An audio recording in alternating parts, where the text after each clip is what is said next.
ഞാൻ മജീദ് മുത്തേടത്ത്. ഓർമ്മശേഷിയെക്കുറിച്ചാണ് പലരും കൂടുതലായി സംസാരിക്കാറുള്ളത്.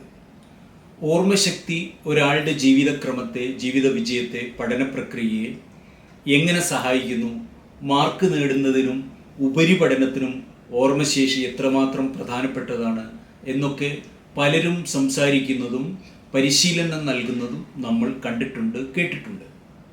എന്നാൽ മറവിയെക്കുറിച്ച് കൂടുതൽ ആളുകളൊന്നും സംസാരിക്കാറില്ല. അതിനെക്കുറിച്ച് കൂടുതൽ എഴുതിയിട്ടോ അതല്ലെങ്കിൽ മറ്റേതെങ്കിലും ഒരു രംഗത്ത് അതിനെക്കുറിച്ച് പ്രതിപാദിച്ചോ കേൾക്കാറില്ല.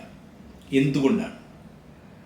ഒരാളുടെ ജീവിതത്തിൽ ഓർമ്മശേഷി പോലെ തന്നെ പ്രധാനപ്പെട്ട ഒരു പ്രതിഭാസമാണ് മറക്കാനുള്ള ശേഷിയും.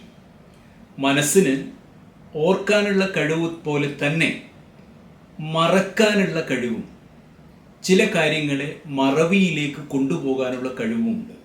ഇത് രണ്ടും ഒരു നാണയത്തിൻ്റെ രണ്ട് വശങ്ങൾ പോലെയാണ്.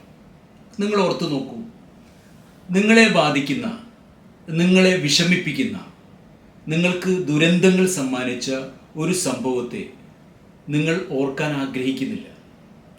എന്നാൽ നമുക്ക് അങ്ങനെ എന്തെങ്കിലും ഒന്ന് ജീവിതത്തിൽ സംഭവിച്ചു എന്ന് ഇരിക്കട്ടെ, കാലാകാലവുമായി നമ്മളത് ഓർമ്മകളിൽ സൂക്ഷിക്കാറുമില്ല. അതായത് ജീവിത പരിക്രമത്തോടൊപ്പം കാലം കഴിയുന്നതിനനുസരിച്ച് ഇത്തരം ദുരന്തങ്ങൾ തരുന്ന, വേദനകൾ തരുന്ന അനുഭവങ്ങളെ നമ്മൾ മറക്കുവാനും പഠിക്കുന്നു. അതുകൊണ്ടാണ് ചില സന്ദർഭത്തിൽ മറവി നമുക്ക് ഉപകാരപ്രദമാകുന്നു എന്ന് പറയാറുള്ളത്. ഒരു വിദ്യാർത്ഥി തൻ്റെ പരിശ്രമത്തിലൂടെ ഒരു പരീക്ഷ വിജയിച്ചെടുക്കാൻ ശ്രമിക്കുന്നു. എന്നാൽ ഒന്നോ രണ്ടോ സമവാക്യം ഓർക്കാൻ കഴിയാത്തതുകൊണ്ട്, ഓർമ്മയിലേക്ക് വരാൻ കഴിയാത്തതുകൊണ്ട് ആ കുട്ടിക്ക് താൻ ഉദ്ദേശിച്ച മാർക്കോ അല്ലെങ്കിൽ ഗ്രേഡോ കിട്ടിയില്ല എന്ന് വെക്കുക.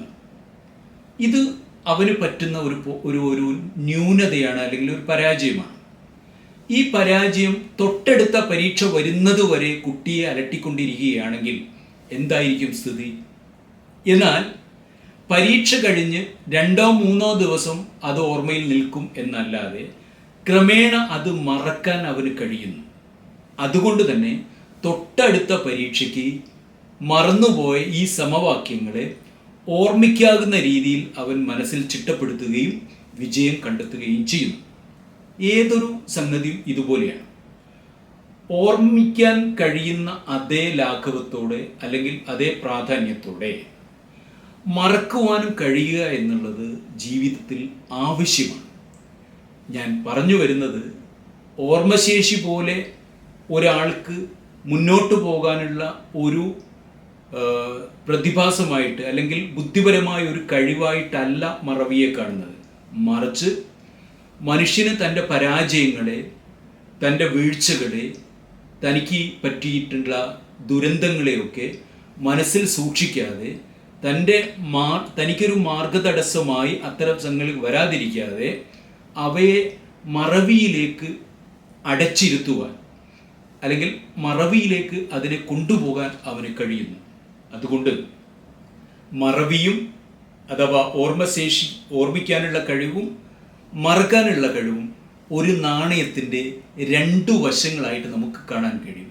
രണ്ടിനും 2 രീതിയിലുള്ള ഉപകാരമാണ്, അനുഭവമാണ് മനുഷ്യനിൽ ഉണ്ടാക്കുവാൻ കഴിയുന്നത്.